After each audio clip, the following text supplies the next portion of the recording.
plus connu, c'est WordPress. Je génère le robot.txt et voici les règles de base d'un site WordPress. Alors aujourd'hui, on va parler du robot.txt. Alors si tu n'es pas au courant, qu'est-ce que c'est? C'est tout simplement un fichier de texte que tu vas mettre dans ton serveur, à la racine de ton serveur, pour dire au moteur de recherche qu'est-ce qu'ils peuvent ou ne peuvent pas parcourir. C'est très important. Si tu veux avoir un peu plus de détails, j'ai écrit un article sur mon blog Dr. SEO, donc n'hésite pas à le lire.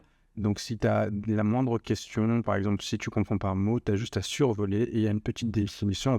Bien entendu, si tu n'as pas le temps, j'ai créé aussi un générateur ici de robot.txt et je vais te le présenter, c'est d'ailleurs le but de cette vidéo.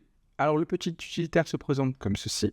Donc ici, tu configures quel robot tu vises. Donc dans l'article, je te donne une liste des robots. Sinon, tu mets étoile, c'est-à-dire tous les robots sont concernés. Tous les bots sont concernés. Soit tu autorises par défaut, soit tu bloques par défaut. Nous, on va bloquer par défaut. Et ensuite, on rajoute des règles. Donc, tu ajoutes une nouvelle règle. Est-ce que tu autorises ou tu bloques? Donc, moi, je vais rajouter une nouvelle règle et j'autorise tout ce qui va se trouver dans /block. Donc, tout mon chemin dans l'URL, je rappelle. Donc, on a une URL, on appelle ça un slug. Et là, je génère. Et comme tu vois, c'est juste un fichier texte. On a le user agent, donc c'est les fameux bots, parcourir notre site. Donc, ça concerne tout le monde, cette règle concernera tout le monde. On interdit sauf le bloc, tout simplement. Voilà comment il fonctionne le robot.txt. C'est juste des règles. Tu autorises ou tu interdis. Dis hello. Bien entendu, tu peux aller plus loin avec les options avancées.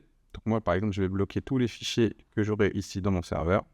Ici, tu peux mettre ton sitemap. Ici, tu peux aussi augmenter le délai de crawl. Alors, le crawl, c'est quand le robot va venir visiter ton site internet. Et l'idée, c'est en secondes. Je dis, tu sais quoi, attends un petit peu, attends 13 secondes avant de parcourir mon site. Là, je génère. Et là, j'ai une nouvelle règle qui se font. Bien sûr, à tout moment, tu peux éditer si ça ne te plaît pas. Par exemple, là, moi, ça ne me plaît pas, j'efface. Soit tu copies dans le papier presse. Donc, tu as juste à coller dans un fichier robot.txt. Soit tu télécharges.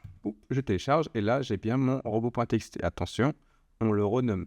Donc, c'est robot avec un s.txt. Et ce fichier-là, tu vas le mettre à la racine de ton serveur. Ceux qui ont WordPress, j'ai pensé à vous. Tout ce que je vous ai dit, oubliez, c'est simple, c'est un clic, modèle prêt à emploi. Je choisis ici, soit WordPress, PrestaShop, Shopify ou Magneto. Bon, le plus connu, c'est WordPress. Je génère le robot.txt et voici les règles de base d'un site WordPress. Par défaut, on interdit tous ces dossiers-là. Donc, on interdit. Alors, soit vous interdisez l'auteur, soit vous l'autorisez. Donc, vous pouvez effacer ça. Bien sûr, vous pouvez retoucher ces règles, vous pouvez vous informer, il y a énormément d'articles dessus.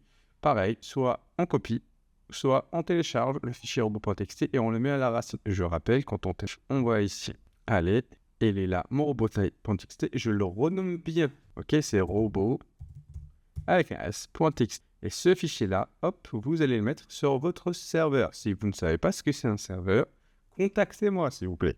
Je vous dis à très bientôt.